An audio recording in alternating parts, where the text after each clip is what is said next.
After my parents transferred for work, I found myself enrolled in a complete dump of a high school.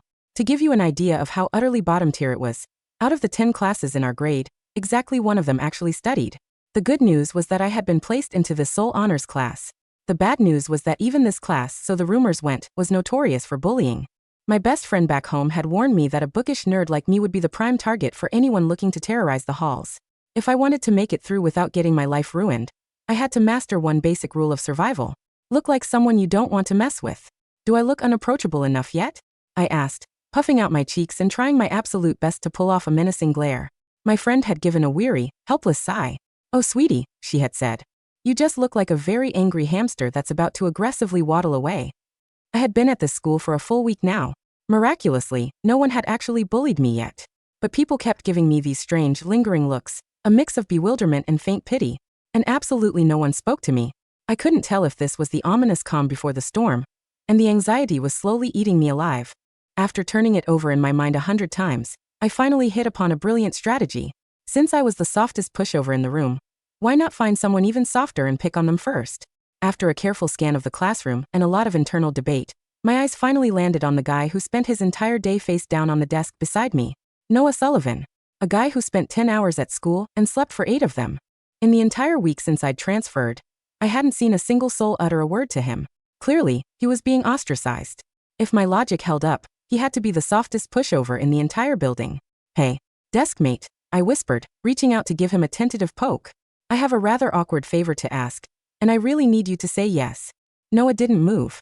Not a single peep. Silence meant consent. I forged ahead on my own. "Just so you know, when I start bullying you in a minute, try not to make a sound, okay?" Noah finally shifted. He slowly lifted his head, his eyes heavy with sleep. Bullying who? Poor guy. Not only was he isolated, but his hearing was shot, too. I enunciated every single syllable very clearly. "Bullying. You. A slow, incredulous smile touched his lips. "You're going to bully me?" I nodded with solemn earnestness. "Yes. But please understand, I have my reasons." Noah seemed to finally wake up. He reached up, sliding a pair of thin silver-rimmed glasses back onto the bridge of his nose. Propping his chin in one hand, he tilted his head and looked at me with an amused glint in his eye. "Go ahead. I'm listening. What are your reasons?" I laid out my entire junk school survival guide for him. If I let people think I was an easy target, I'd inevitably become fodder for the local delinquents. Therefore, I needed to establish a fierce reputation right out of the gate. Noah listened in silence, taking a long moment to digest my elaborate paranoid manifesto. That was when I finally got a good look at him. He had a high, straight nose bridge and impossibly thick, dark eyelashes. The sharp, predatory line of his eyes was softened just enough by the lenses to make him look refined and scholarly. The corner of his mouth twitched. "So, after scanning the room for a week for the softest target, you landed on me?" I gave him a resolute nod. He leaned back in his chair, a lazy, reckless amusement dancing in his dark eyes. "Fine. Let's see it then. How exactly do you plan to bully me?" It was my first time ever bullying anyone. I was so nervous I swallowed hard 3 times, straightened my school blazer, and then suddenly launched myself out of my seat. I threw a vicious kick straight at the leg of Noah's chair. The chair didn't even budge. Still, the sharp thud was enough to make the entire classroom snap to attention. The noisy, chaotic atmosphere of the mid-morning break instantly evaporated. Dozens of pairs of eyes locked onto me, followed by a collective, audible intake of breath rippling through the rows. It was working. They were already terrified of me. Noah slowly lifted his eyelids, looking up at me from his seated position with an expression of absolute, defenseless innocence. He looked so painfully docile. For a second, my heart twitched with guilt. Too late to turn back now, I told myself. I leaned in close, lowering my voice in a desperate bid to soothe him. "I'm so sorry. Once I'm done bullying you, I promise I'll make it up to you." Noah's entire body stiffened. The tips of his ears turned a faint, imperceptible shade of red. I tightened my jaw, plastered on my most menacing scowl, and reached blindly across his desk. The original plan was to swipe his pen, but his desk was completely immaculate. Not a single speck of dust, let alone a pen. My hand was already out there, though, and I couldn't just pull it back empty-handed. With zero hesitation, I snatched up his bottled water instead. Another wave of sharp gasps echoed around the room. "In for a penny, in for a pound." I unscrewed the cap and chugged half the bottle in one long, dramatic gulp. Even the gasp stopped at that. Someone in the back let out a choked, "What the actual hell?" Noah shot a cold, lethal glance in that direction. Every single classmate who had been rubbernecking immediately jerked their heads back down to their books. I slammed the empty bottle back onto his desk with a dramatic clatter. Just so you know, I drank out of that, Noah said, his voice entirely flat. I choked on air, desperately scrambling to save face. It's fine. I don't mind. He looked right at me. What if I mind? I thrust out an index finger, wagging it back and forth with maximum hostility. Rule number 1 of the Junk School Survival Guide. The soft targets don't get a say. Ever since I picked on my designated soft target, the looks my classmates gave me shifted dramatically. They went from a mild, sympathetic pity to a solid 30% admiration and 70% sheer terror. To cement my terrifying new persona, I kept up the abuse. When Noah brought breakfast to school, I snatched half of it. The next day, he brought a double portion. When he fell asleep in class, I yanked him upright by his sleeve and forced him to pay attention. The next day, he showed up wearing earplugs. Naturally, I ripped those out and tossed them in the trash too. Every time I walked into the room, I made a point of kicking his chair with as much malicious flair as I could muster, followed immediately by a frantic, whispered apology. Noah had the patience of a saint. No matter how much I needed, stretched, or tormented him, he never once lost his temper. It was no wonder the rest of the school had isolated him. He was entirely too accommodating for his own good. Of course, I wasn't a monster. Every time I bullied him, I made a point of making it up to him somehow. Noah never seemed to have textbooks or pens. Probably because whoever had terrorized him before had thrown them all away. So I photocopied my own notes and textbooks, and bought him a pack of ridiculously cute little bear pens. Whenever I had good snacks, I quietly slipped him a share. Whenever I saw a pretty notebook, I split the set with him. Slowly but surely, the clutter on Noah's desk began to pile up. Even his sad, deflated black backpack ended up decorated with a plush, sardonic little bear charm I'd clipped onto the zipper. On the walk home from school one afternoon, I overheard some kids from my class gossiping about the school's reigning thug.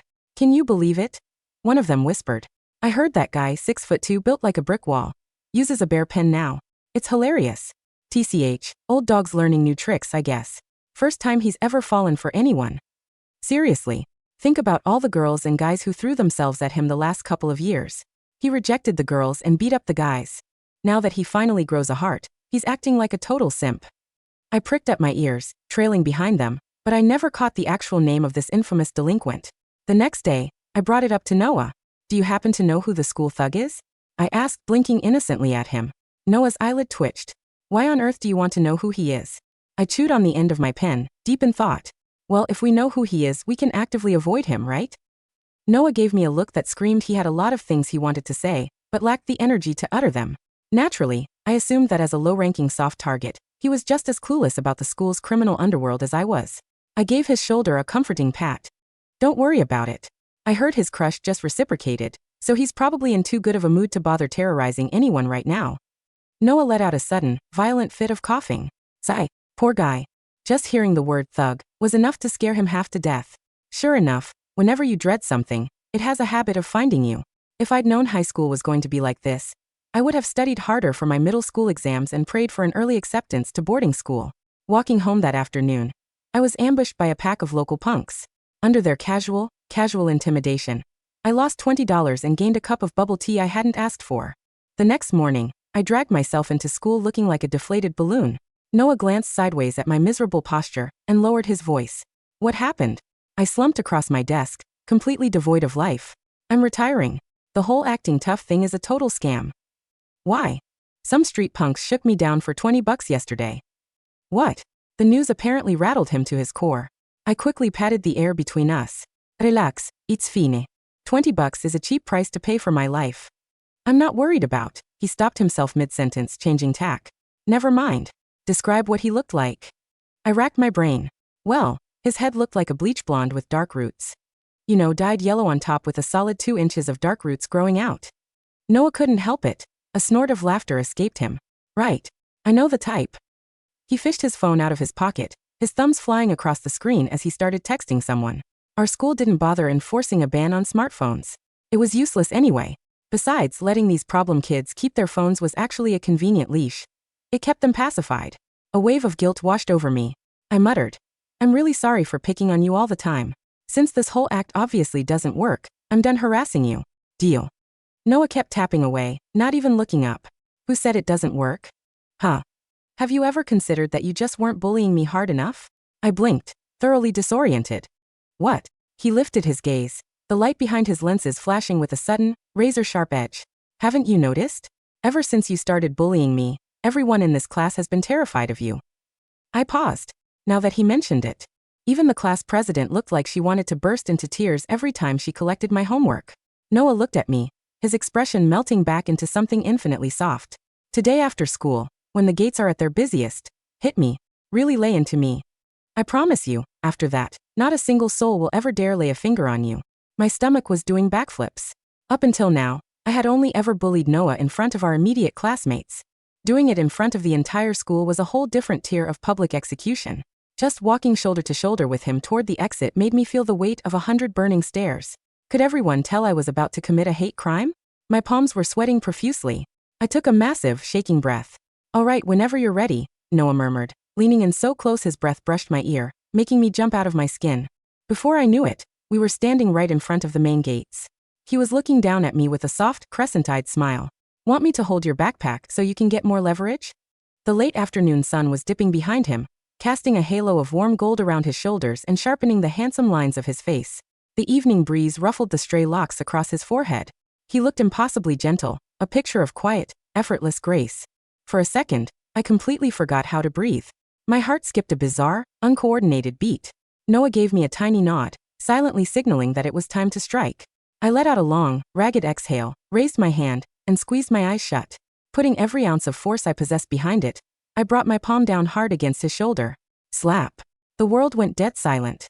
The sound was far too crisp, and the tactile feedback felt completely wrong. I snapped my eyes open. Noah had instinctively ducked his head, turning his face away from the blow. And right there, stark against his pale cheek, was the unmistakable crimson imprint of my hand. At the bustling school gates, the air froze solid for a single, agonizing second. Every single pair of eyes within a 50-foot radius snapped toward us. My brain completely short-circuited. I swear on my life I had aimed for his shoulder. Who could have predicted he would lean down at that exact microsecond, putting his face right in the trajectory of my swinging hand? Honestly, I wanted to drop to my knees right there on the pavement and beg for his forgiveness. Slapping someone across the face in public was the ultimate violation of human dignity. Yet Noah didn't seem to care in the slightest. He casually worked his jaw, reached over to take my backpack from my shoulders with practiced ease, and swung it over his own. "Show's over. Let's go." Before I could process it, he slung an arm around my paralyzed, wood-stiff body and steered me away under the weight of 1,000 gaping stares. I kept shooting terrified sideways glances at his face. The handprint was fading, but why was his face getting redder? Panic clawed at my chest. "Are you okay? I swear I didn't mean to do that." "Yeah, I know. Should I go buy an ice pack?" "I'm fine." "Then why is your face still so bright red?" Noah's stride faltered for a fraction of a second. He turned his head just enough to meet my eyes. "If you keep staring at it like that, it's going to get redder." "Right." I ripped my gaze away, staring fixedly at the ground, too terrified to look at anything else. Consumed by guilt, I spent the rest of the walk home offering a steady stream of frantic apologies. Noah brushed it off with admirable magnanimity. "Don't sweat it," he said with a warm, easy smile. "You're going to be famous around here by tomorrow morning. I guarantee nobody will ever bother you again." When we finally reached my apartment building, I nervously twisted the hem of my shirt and dropped into a deep, agonizing bow. "I swear I'm going to make this up to you." Noah chuckled, handing me my backpack. "Looking forward to it." "Take your time," he added softly, "since you're going to be protecting me from now on anyway." I racked my brain until my temples throbbed, but I couldn't come up with a single way to compensate Noah for that accidental face slap. The little things I'd done before, sharing snacks, buying pens, felt entirely inadequate now. Slapping someone across the face wasn't something you could fix with a novelty notebook. After tossing and turning all night and running entirely on fumes, I finally crawled out of bed with a brilliant plan. When I got to school, Noah slid a ready-made breakfast sandwich across my desk. "What were you doing last night? You look like a panda." I snatched the carton of milk and sucked down half of it in one go. "Thinking about you." Cough, cough, cough. Noah, who had been right in the middle of a bite, nearly choked to death. He went into a violent fit of coughing before finally catching his breath, shooting me a look of pure, unadulterated panic. "Thinking about what?" "You." His Adam's apple bobbed. He stared at me with unblinking intensity. I wiped my mouth with the back of my hand and pressed on. "I thought about it all night, trying to figure out how to make it up to you. And I finally came up with something." "Oh." Noah turned his head away, clearing his throat. "You were thinking about that." "What else would I be thinking about?" "Nothing," he muttered, taking another bite of his sandwich and looking back at me. "So what's your master plan?" "Heh." I leaned in close across the aisle. "Get closer. This is a secret." He tensed instantly, the heat rising all the way to his hairline. "What are you doing?" "She'll keep your voice down. This isn't the kind of thing you shout about." I dragged a thick textbook over and propped it up like a barricade to block the view of anyone looking our way. This compensation method I came up with. It might feel a little invasive. I'm not entirely sure you'll be comfortable with it. Noah's throat worked again. How invasive? It involves a fair amount of compulsion. The pupils behind his lenses dilated sharply. I chewed my lip, pushing forward.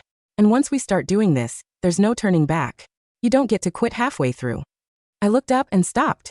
Noah's entire face was so red it looked like it was about to start whistling steam. I tilted my head in confusion. "Why are you so red? Is the classroom that hot?" He stared at me, trapped in a visible war between utter disbelief and grim resignation. "Little scholar, your tastes are this specific?" I quickly waved a hand. "Well, to be fair, it's mostly just a healthy outlet for my academic stress. Of course, if you really don't want to do it, I won't force you. That's why I said we had to keep it quiet. It's a bit forward. And honestly, I didn't feel like our relationship had reached this stage quite yet." Noah abruptly straightened up in his seat. He yanked off his glasses, pressing the bridge of his nose as he took a series of heavy, measured breaths. "Give me a second. I need to mentally prepare myself." I blinked obediently. "Take all the time you need." Then, trying to be encouraging, I added, "Don't worry, it's the kind of thing that hurts so good. I promise you'll grow to love it." Noah froze mid-motion. He slowly lowered his hand, his handsome brows furrowing in deep perplexity. How?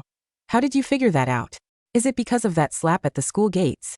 I stared at him, entirely lost. What did any of this have to do with the slap? "I've been observing you for a while," I explained patiently. "I just knew you had a lot of hidden potential." Noah let out a long, shuddering sigh. The sound of a man whose internal debate had finally reached a brutal, inevitable conclusion. "Fine," he said tightly. "I'm in." "Yes." I pumped my fist in victory. "All right, let's start this weekend. At my place. I still need to go pick up some supplies." Noah's entire body went rigid as a board. The blush rushed back down his neck, coloring even his ears, and his voice turned distinctly choppy. "We need supplies?" I gave him a reassuring, confident pat on the shoulder. "Just put yourself entirely in my hands. Trust me, I'm a professional." Over the next few days, however, things started to feel deeply weird. As I walked down the school hallways, random students, the kind who looked like they regularly terrorized the faculty, would actually stop, look at me, and bow. One or two I might have written off as mistaken identity, but as I walked the short stretch from the classroom to the cafeteria, 7 or 8 different people bowed to me in sequence. That was getting statistically alarming. Being naturally timid, I didn't dare ask questions. When they bowed to me, I instinctively bowed back, which apparently only terrified them more because they would double the angle of their waist and practically sprint away. "Deskmate, have you noticed anything weird lately?" I poked Noah's arm. The guy who had been dead to the world, face down on his desk a second prior, jerked upright at my touch like he'd been electrocuted. His face flushed bright red instantly. Refusing to meet my eye, he stammered, Maybe people around here just really like stretching? Don't worry about it." "Then what's up with you lately?" I narrowed my eyes, inspecting him with mounting suspicion. "Every time I look at you, you look away. Every time I touch you, you jump a mile. And you're blushing every 5 minutes." A sudden flash of understanding hit me, and I dragged out the syllable. "Oh, I know what's going on." Panic flashed across his face. "You know what?" I poked him in the chest with an accusatory finger. "Have you been doing something shady behind my back?" Noah's eyes darted away, muttering under his breath, "Things that happen in dreams shouldn't count as shady." He spoke too quietly for me to catch. "What did you say?" "Nothing." "Fine. Just don't forget to come over this weekend," I said, flashing him a bright grin. "The supplies have arrived." Noah turned a brilliant shade of crimson all over again. I knew there was something wrong with him. Saturday morning arrived with crisp autumn sunshine and an ominous sense of impending doom. I spent 2 hours scrubbing my living room table, arranging 2 high-backed wooden dining chairs at an exact 90-degree angle, and setting out the supplies. When the doorbell rang at 10 sharp, my stomach did a nervous flip. I swung the door open. "You're right on time." Noah was standing in the hallway, looking like he had stepped off a runway, and also like he was about to face a firing squad. He wasn't wearing his usual rumpled uniform. Instead, he had on a crisp-fitted black shirt with the top 2 buttons casually undone, clean dark denim that accentuated his stupidly long legs, and his hair was freshly washed and carefully styled. He even smelled distinctly of cedarwood and citrus. He had his hands shoved into his pockets, but the tension in his shoulders gave him away. His jaw was clenched so tight I thought his teeth might crack. "Hey," he said, his voice unusually low and raspy. Komein. Don't be shy," I chirped, stepping aside and offering him a pair of oversized guest slippers. My parents are visiting my grandparents for the entire weekend, so there's literally no one here to disturb us. Noah's foot caught the edge of the threshold. He stumbled slightly, catching himself on the doorframe. Nobody home? He echoed, his Adam's apple bobbing with alarming speed. Not a soul. Total privacy. I closed the door behind him and clicked the deadbolt into place with a satisfying thwack. That way, no matter how loud you yell or how much you struggle, nobody will hear a thing. Noah froze in the entryway. His knuckles went white. He stared at the locked deadbolt as if it were the entrance to an execution chamber, then slowly looked at me. His cheeks were already dusted with a faint, burning pink. Look, Noah began, running a hand through his hair, his silver-rimmed glasses, catching the hallway light. I thought about this all night. If you really want to do this, I won't back out. But just so we're clear, you have to set a safe word. I paused, blinking at him. A safe word? Why would we need a safe word? If you get a headache, we just take a 5-minute water break. Noah pressed 2 fingers against his temples, taking a deep, ragged breath. Water break. Right. Okay. Show me the supplies. Right this way, Student Sullivan. I practically bounced into the living room and gestured with grand theatrical flair toward the coffee table. Noah braced himself, squaring his broad shoulders, and walked in like a gladiator entering the Colosseum. He looked down. He stopped dead in his tracks. On the table sat 1. 5 years of college entrance examinations, 3 years of high school simulations, mathematics, advanced physics, and chemistry editions. 2. A 6-pack of black gel pens, 3 red correction markers, and 2 highlighters. 3. A digital kitchen countdown timer. 4. A giant pack of ergonomic lumbar support cushions. 5. A plastic posture correction harness I'd bought off a late-night infomercial. The silence that descended upon the room was so thick you could have sliced it with a butter knife. Noah stood there, unmoving, staring at the 5-pound stack of advanced calculus mock exams. What? His voice was barely a squeak. He cleared his throat violently and tried again. What is this? Your compensation package, I said proudly, pulling out a chair and patting the seat. I realized that since you sleep 10 hours a day and your previous bullies probably destroyed all your academic foundation, your grades must be in the absolute gutter. If you keep this up, you'll never graduate. Noah slowly turned his head to look at me. You brought me here to force-feed you knowledge. I beamed, picking up the posture harness. Compulsory, invasive, highly intensive tutoring. The kind of academic torment that hurts so good. You're going to do 3 full mock exams today under strict time limits, and every time you make a careless error, I'm docking 5 minutes of your snack break. Noah's face went through a kaleidoscope of emotions in 4 seconds. Sheer bewilderment, profound shock, complete emotional collapse, and finally, a deep, soul-shaking embarrassment so intense that the crimson spread from his collarbones all the way to the roots of his hair. He dropped into the wooden chair, buried his face in both hands, and let out a long, muffled groan that sounded like a dying vacuum cleaner. Noah? Are you okay? I leaned down, concerned. Are you already intimidated by the calculus? Don't worry. I'll guide you through every single formula. I am going to jump off a bridge, Noah mumbled into his palms. Don't be dramatic. It's just quadratic functions. Once Noah survived his near-fatal crisis of embarrassment, the tutoring session began. To my utter disbelief, my docile, academically ruined deskmate did not struggle with quadratic functions. In fact, he picked up a black gel pen, the one with the fluffy bear topper I'd given him earlier that week, and began breezing through the advanced physics paper like he was filling out a grocery list. I sat beside him, stopwatch in hand, my eyes widening with every flick of his wrist. Wait, I gasped, leaning over his shoulder. You didn't even use scrap paper for question 14.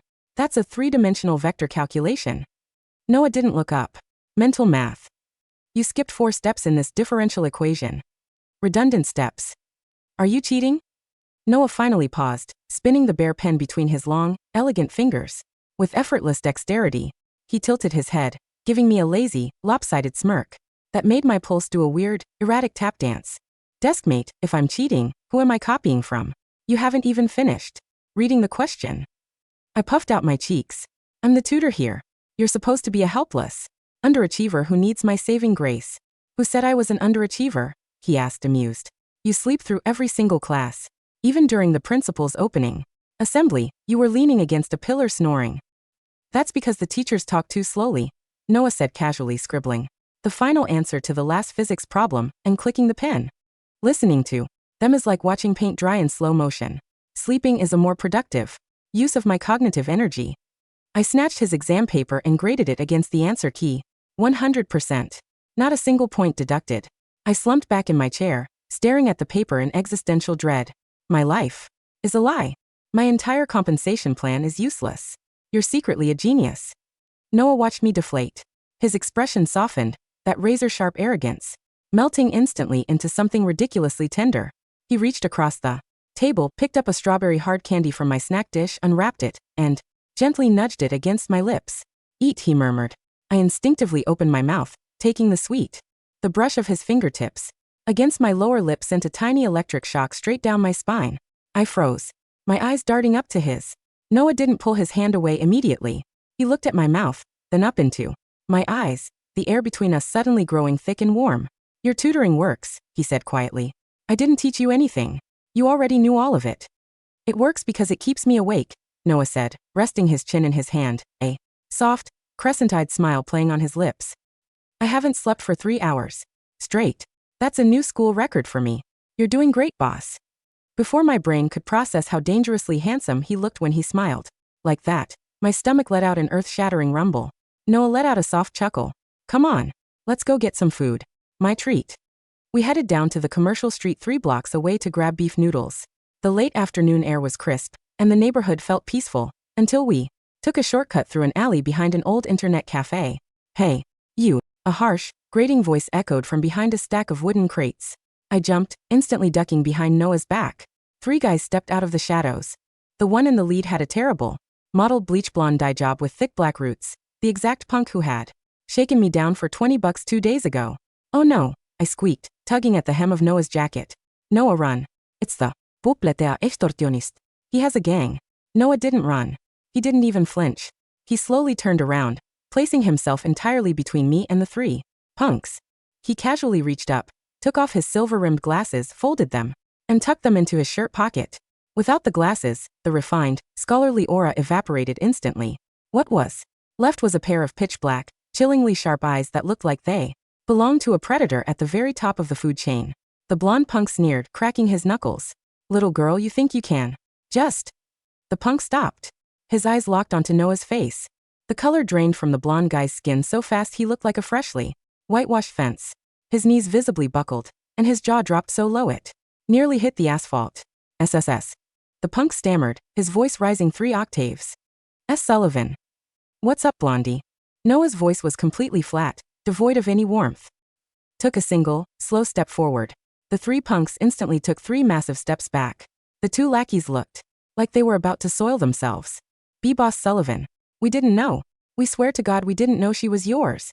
The blonde guy violently fumbled through his pockets, tears of absolute panic welling in his eyes. He pulled out a crumpled wad of cash, dashed forward, dropped to his knees, and held it up with trembling hands. Here's the 20, plus $80 interest. 100 total. Please don't break my ribs again, boss. I'll dye my hair black tonight.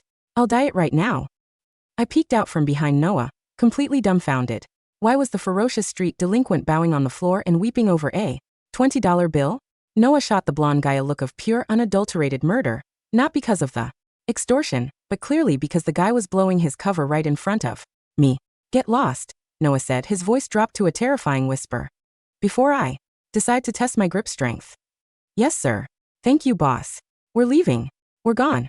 The 3 of them scrambled to their feet and sprinted down the alley as if the devil himself were snapping at their heels, leaving the $100 bill fluttering on the ground. I stared at the empty alley, then at the $100 bill, and finally at Noah. Noah slowly turned back to me. In the span of half a second, the lethal, terrifying aura vanished completely. He quickly pulled his glasses out of his pocket, slipped them back over his nose, and put on the most innocent, bewildered, wide-eyed expression I had ever seen on a human face. Wow, Noah said blandly. Those guys were really weird, weren't they? Noah Sullivan, I said, narrowing my eyes and marching around to face him. Noah's posture stiffened. Yeah, why did that guy call you boss?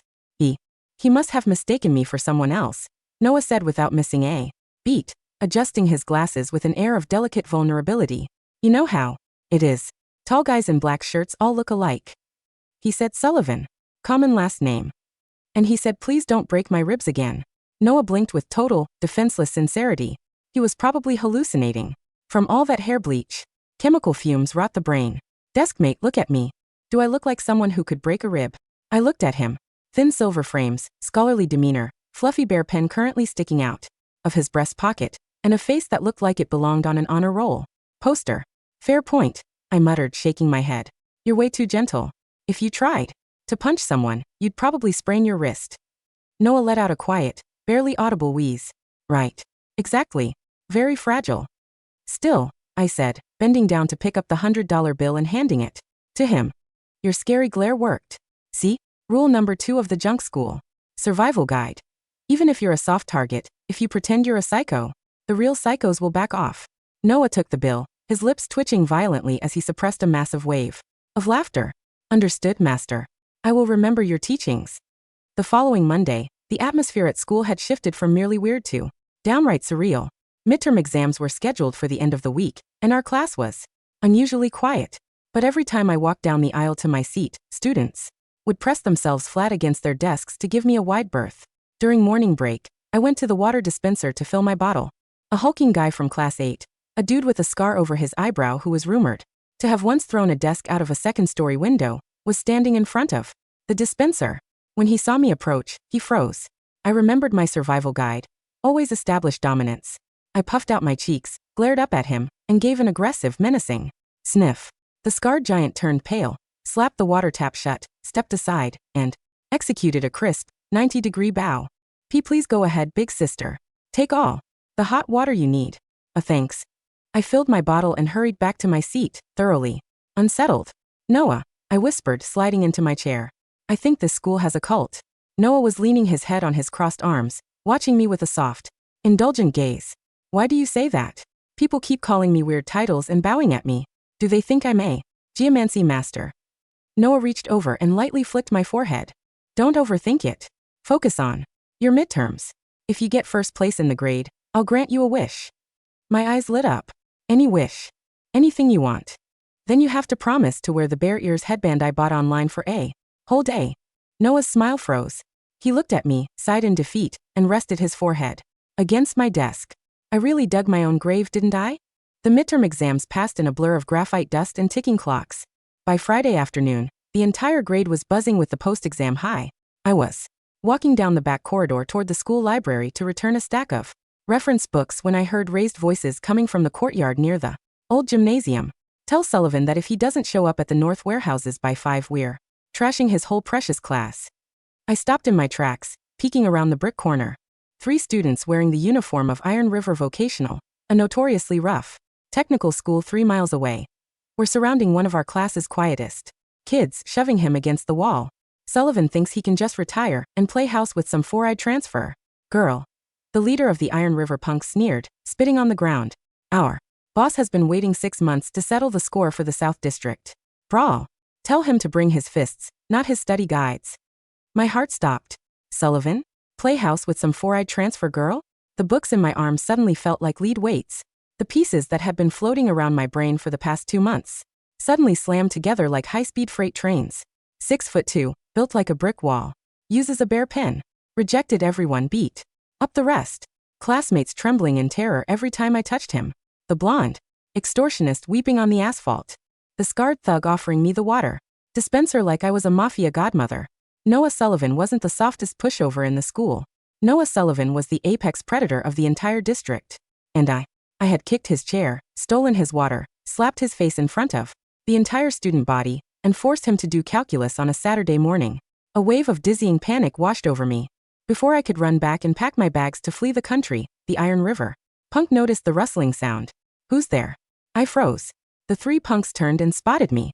The leader's eyes darted to my uniform, then to the glasses on my face, and finally to the sardonic bear keychain hanging off my backpack. Well, the leader grinned, a malicious spark in his eye. Look what we have here. The little hamster herself. They stepped away from the other student and began closing in on me. My survival guide flashed through my mind. Puff your cheeks. Glare. Look. Unapproachable. I puffed out my cheeks and glared with all my might. Oh look, she's glaring at us. One of the lackeys laughed. Terrifying. Grab her. If we have her, Sullivan won't even dare throw a punch. They lunged. I squeezed my eyes shut, dropped my books, and threw my hands up to protect my face. Bam. A sickening, Heavy thud echoed through the alley, followed by the sound of a body slamming violently into the metal chain link fence. A sharp, agonized gasp tore through the air. I didn't feel any pain. I slowly cracked one eye open. The leader of the Iron River gang was pinned against the chain link fence, his feet dangling 2 inches off the ground. A single, large, vein-lined hand had him pinned by the throat. Standing in front of him was Noah. His blazer was tossed carelessly onto the ground. His tie was undone, his white shirt sleeves rolled up to his forearms, revealing taut, corded muscle and a faint, pale scar near his wrist. His silver glasses were gone. His face was completely devoid of emotion. A cold, terrifying mask of absolute, lethal authority. Who told you, Noah whispered, his voice dangerously low, vibrating with pure fury, that you could lay a hand on her? S. Sullivan, GHK. With a casual, brutal flick of his arm, Noah threw the guy into the ground like a sack of dirt. The other 2 punks stepped back, shaking violently, their weapons clattering onto the concrete. Noah didn't even look at the 2 lackeys. He took a single step toward them, his eyes pitch black and chillingly empty. Get out of my sight, Noah said. If I see any of you within 500 yards of this school again, I won't just break your ribs. I'll make sure you never hold a pen again. YGs. We're sorry. We're leaving. The 3 of them scrambled over each other, dragging their wheezing leader down the alley and vanishing around the corner in sheer, unadulterated terror. The courtyard went dead silent. The late afternoon wind blew through the alley, rustling the pages of my dropped textbooks. Noah stood there for a long moment, his chest rising and falling as he forced his breathing to slow down. The violent, feral aura surrounding him slowly receded. He reached into his pocket, pulled out his silver-rimmed glasses and slid them back onto his nose. Then he turned around to face me. Seeing me standing there, frozen like a petrified statue, Noah's expression instantly shifted. The ruthless tyrant vanished, replaced by an expression of pure, disperate panique. Deskmate. He started, taking a tentative step toward me, his voice trembling slightly. I can't explain. I instinctively took a step back. Noah stopped instantly, his face turning pale. A look of genuine heartbreak flashed through his dark eyes. He dropped his hands to his sides, looking completely lost. I didn't mean to scare you, he murmured, his voice cracking. I'm not going to hurt you. I swear I'm not. My brain was running at 400 miles per hour. He's the thug, the 6'2" monster, the guy who ruled the school. And for the last 2 months, I had kicked his chair every single morning at 8 a.m., stolen his breakfast buns and told him soft targets don't get a say, ripped out his earplugs and tossed them in the trash, slapped him across the face in front of the school gates, strapped a posture correction harness to his chest and forced him to do physics drills for 6 hours. I looked at him. He looked at me. Are you? I squeaked, my voice trembling. Are you going to bury me alive behind the gymnasium?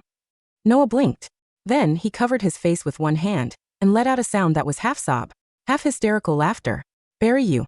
He slowly lowered his hand, looking at me with eyes that were impossibly tender, completely exasperated, and overwhelmingly fond. Deskmate. After all this time, do you really think I'd ever lay a finger on you? But you're the school tyrant. I squeaked, hugging myself. Everyone is terrified of you. You just threw a guy through a fence with one hand. And who threw a kick at my chair on the first day? Noah countered, taking another slow, careful step forward. I twitched. I did. Who drank out of my water bottle and told me I didn't get a say? Emmy. Who bought me bear pens, photocopied 3 notebooks of notes for me, shared her snacks with me, slapped me in public, and then dragged me to her house to teach me calculus. I swallowed hard. Me. Noah stood right in front of me now. He didn't look scary at all. In fact, standing this close, I could see the faint flush rising on his ears and the nervous flutter of his dark eyelashes behind his lenses. He slowly knelt down, picking up the textbooks I had dropped, dusting off the covers one by one, and neatly stacking them in his arms. Then he looked up at me from his kneeling position, looking entirely, completely, utterly docile. The whole school is terrified of me, Noah said softly, looking straight into my eyes. So why were you the only one who wasn't? Because I thought you were a pushover. I blurted out, tears of mortification pricking my eyes. I thought you were being ostracized. I thought I was protecting myself by picking on the weakest guy in the room. Noah let out a soft, helpless laugh. He stood up, towering over me, but his presence felt warm and sheltering rather than intimidating. Do you know why nobody spoke to me? He asked gently. Because they were terrified of you? No, Noah murmured, leaning down until his forehead almost touched mine, his breath warm against my cheek. Because before you transferred here, I didn't give a damn about anyone in this school. I slept every day because there was nothing and no one worth staying awake for. He reached out, his long fingers gently tucking a stray lock of hair behind my ear. His touch was so careful, so impossibly soft, that my entire body shuddered. Until a very angry hamster marched into the classroom. Noah whispered, his eyes gleaming with boundless affection, kicked my chair, and decided she was going to be my personal bully. My face erupted into flames. The heat was so intense I felt like my glasses were going to fog up. You knew from the very beginning. Of course I knew. Noah smiled, the corners of his eyes crinkling behind his glasses. Do you have any idea how hard it was not to laugh when you puffed out your cheeks and tried to glare at me? You let me bully you. I enjoyed it, he admitted without a shred of shame. Every morning, waiting to see what you were going to snatch from my desk was the best part of my day. If letting you bully me meant you'd stay by my side, I would have let you kick my chair for the next 10 years. My heart did a massive, chaotic somersault inside my ribcage. And what about the slap at the school gates? I asked, my voice barely a whisper. You told me to hit you. Because I knew those local punks were hanging around outside, Noah said, his gaze deepening. I wanted everyone in this entire district to see that you were the only person who could lay a hand on me and walk away untouched. I wanted them to know that messing with you was the exact same as committing suicide. I stared at him, utterly speechless. All this time, I thought I was executing a masterclass in psychological warfare. In reality, the school's apex predator had wrapped himself in sheep's clothing, rolled over on his back, and let me put a leash on him just so he could keep me safe. And that weekend at my house? I mumbled, looking down at my shoes. What did you think we were going to do? Noah's ears instantly turned bright crimson again. He looked away, clearing his throat awkwardly. Let's not talk about that. Noah Sullivan. I poked his chest, regaining a tiny shred of my former bravado. You have very dirty thoughts for an honor student. Noah caught my poking finger in his hand. He didn't squeeze. He just gently wrapped his long, warm fingers around mine, holding it against his chest. Underneath my palm, I could feel the wild, erratic, thumping rhythm of his heart, beating just as fast and hard as mine. I only have dirty thoughts about one specific deskmate, Noah murmured, his voice husky and completely sincere. He stepped closer, his shadow engulfing me. The lopsided smirk returned, full of boyish charm and quiet arrogance. So boss, are you still going to protect me? I looked up at him, at his ridiculous height, his terrifying combat skills, and his completely defenseless, pleading eyes. I let out a long, dramatic sigh. Rule number 3 of the Junk School Survival Guide, I announced, interlacing my fingers with his. Once a bully claims a soft target, she has to take responsibility for him until graduation. Noah's entire face lit up with a smile so bright, so breathtakingly beautiful, that for a second, I forgot how to breathe. Deal, he whispered, lifting our joined hands and pressing a soft, lingering kiss against the back of my knuckles. The following Monday, the midterm exam results were posted on the giant bulletin board in the main courtyard. A dense crowd of students had gathered, gasping and whispering in shock. Grade rankings, midterm examination. 1. Noah Sullivan, Class 1 total, 742/750. 2. Your name, Class 1 total, 738/750. Noah Sullivan got first place in the entire grade. He didn't sleep through the exams. Look at the girl in second place. That's his deskmate. The one who slapped him. I told you. She's the dragon tamer. She beat the delinquency out of him and turned him into an academic weapon. I stood at the back of the crowd, looking at the board with a mixture of pride and annoyance. You beat me by 4 points, I grumbled, crossing my arms. Noah strolled up beside me, holding 2 cups of bubble tea, one of which was strawberry flavored with extra boba, exactly how I liked it. He handed it to me, leaning down to whisper in my ear. I told you. If you got first place, I'd grant you a wish. You got first place. Then I get the wish, Noah said smoothly. I looked at him suspiciously, taking a sip of my tea. What do you want? Noah didn't answer with words. Instead, he reached into his backpack, pulled out a fluffy pink barrier headband, and casually slipped it onto his own head. The fuzzy pink ears sat proudly atop his messy, stylish black hair, completely clashing with his tall, intimidating frame. The entire courtyard instantly fell into a dead, terrified silence. 50 students turned around, saw the reigning tyrant of number 3 high school, casually wearing pink bear ears, and looked like their souls had detached from their bodies. Noah didn't care in the slightest. He reached down, took my hand in broad daylight right in front of the entire student body, and intertwined our fingers.